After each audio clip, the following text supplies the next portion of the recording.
আল্লাহ পাক রব্বুল আলামিন এরকম ভাবে মানুষদেরকে আল্লাহ পাক রব্বুল আলামিন ব্রেনও দিয়েছেন, জ্ঞানও দিয়েছেন, বুদ্ধিও দিয়েছেন। বুদ্ধি দেওয়ার পরে, জ্ঞান দেওয়ার পরে আল্লাহ পাক রব্বুল আলামিন স্পেশাল ভাবে আবার যৌন চাহিদাও দিয়েছেন।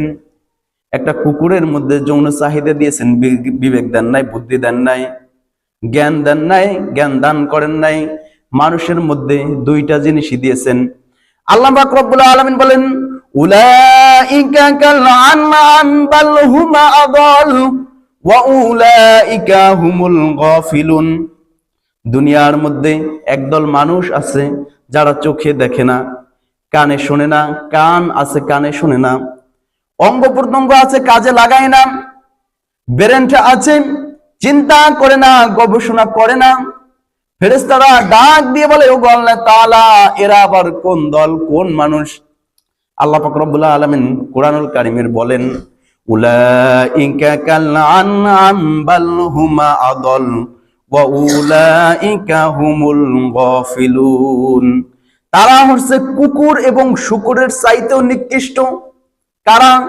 যারা কানে আযান শোনার পরে মসজিদে আসে না, নামাজ পড়ে না, চোখে দেখার পরে, অন্যায় দেখার পরেও হাত দ্বারা প্রতিবাদ করে না, ব্রেন দিয়ে চিন্তা করে না আল্লাহ তাআলা আমাদের মধ্যে কি দান করেছেন, যা কোটি কোটি টাকা দিলেও এই ঋণ শোধ করা যায় না। কোটি কোটি একটা হাত দিয়েছেন, লাশ দিয়েছেন, কিডনি দিয়েছেন। আল্লাহ পাক রব্বুল আলামিন হাত দিয়ে ধরার জন্য হাতের মধ্যে শক্তি দিয়েছেন, অনেক মানুষের মধ্যেই দেন নাই। দুনিয়ার মধ্যে অনেক মানুষ আছে চোখে দেখে না, অনেক আছে কানে শোনে না, অনেক আছে আবার মুখ দিয়ে বলতেও পারে না। তাদেরকেও কিন্তু মানুষ বলা হয় না, তাকে বলা হয় বোবা, নাম ধরেও ডাকা হয় না। যার মধ্যে চক্ষু নাই তাকে অন্ধ বলা হয়, যার হাত নাই তাকে পঙ্গু বলা হয়, ল্যাংড়া বলা হয়, যে কানে শোনে না তাকে বয়রা বলা হয়, যার মাথার মধ্যে জ্ঞান নাই, বুদ্ধি নাই, কোনো কিছুই নাই, কি খাইতেছে, কি করতেছে, কোথায় যাইতেছে কিছুই নাই, তাকেও মানুষ বলে না, তাকে বলে পাগল। তাকে কি বলে? পাগল বলে। এই জ্ঞান দিয়েছেন আল্লাহ তাআলা, বুদ্ধি দিয়েছেন, বিবেক দিয়েছেন। এখন এই বুদ্ধি যদি আমরা কাজে না লাগাই, জ্ঞান যদি কাজে না লাগাই, তাহলে কি মানুষ হতে পারলাম না। তাহলে কুকুর শূকরের চাইতে বলা হয়েছে তারা কুকুর এবং শূকরের চাইতেও খারাপ।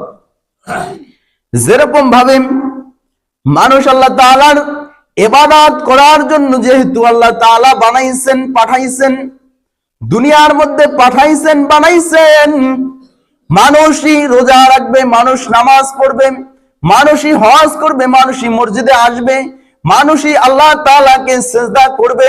মানুষের মধ্যে বিভিন্ন প্রকার ভুল হবে, ভ্রান্তি হবে, অন্যায় করবে, গুনাহ করবে, জুলুম করবে, অত্যাচার করবে। আবার মসজিদে যে আল্লাহ তাআলার কাছে বলবে, ওগো আল্লাহ তাআলা, আমি তো অন্যায় করেছি, ভুল করেছি, ভ্রান্তি করেছি, নফসের ধোকায় পড়েছি, শয়তানের ধোকায় পড়ে করেছি, ওগো আল্লাহ তাআলা আমাকে মাফ করে দেন। আল্লাহ তাআলা বলেন, যেই বান্দা ভুল করার পরে, অন্যায় করার পরে আবার আমার কাছে এসে পাপিষ্ঠ বলে দাবি করে, আল্লাহ আমি গুনাহ করেছি, আমি তোমার অকৃতজ্ঞ বান্দা, আমি নফসের উপর জুলুম করেছি, অত্যাচার করেছি, আমার কাছে এসে আমার কুদরতি কদমে সিজদায় পড়ে লজ্জায় উপরের দিকে চায় না, আমি আল্লাহ তাআলা খুশি হইয়া তার জীবনের গুনাহগুলো মাফ করে দেই। বলুন না সুবহানাল্লাহ।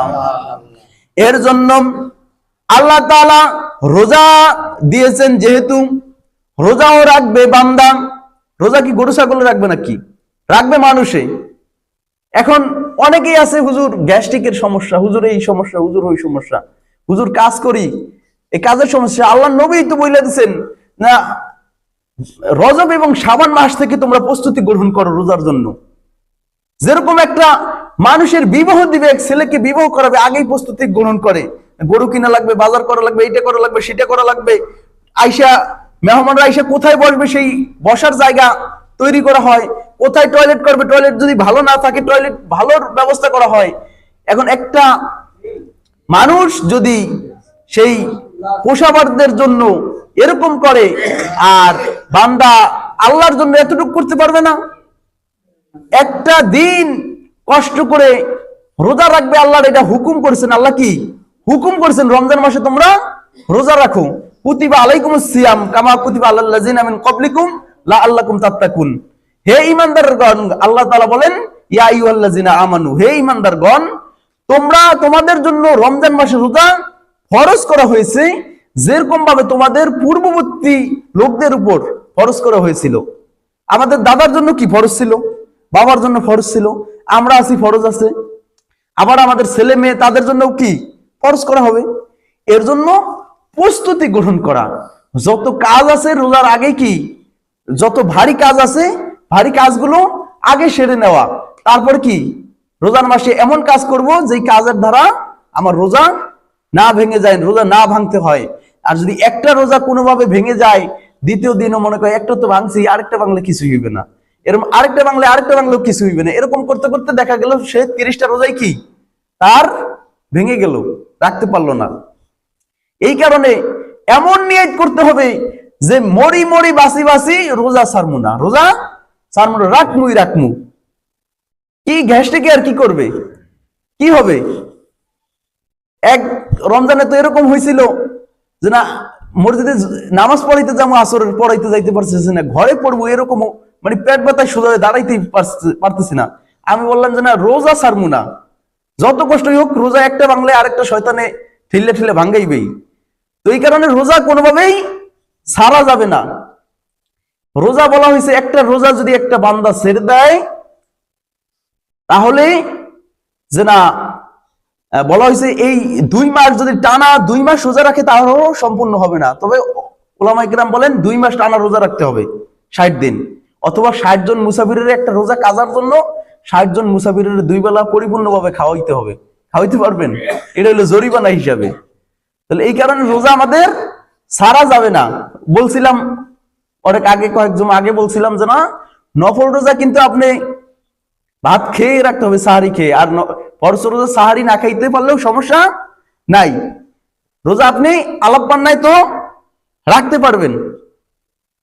এই কারণে রোজা নামাজ আল্লাহ তাআলা বেশি বেশি এই রোজার মাসে বেশি বেশি আমল করার জন্য হাদিস শরীফে আসছেন যে অন্য অন্য মাসে যেটা ফরজ রমজান মাসে সেটা নফলের মতন, মানে অন্য অন্য মাসে। আল্লাহ পাক রব্বুল আলামিন যেই কথাগুলো বললাম বলনাওয়ালা এবং শুননাওয়ালা সবাইকে আমল করার তৌফিক দান করুন, আমিন। যারা পড়ে আসছি 4 রাকাত সুন্নাত নামাজ আদায় করি।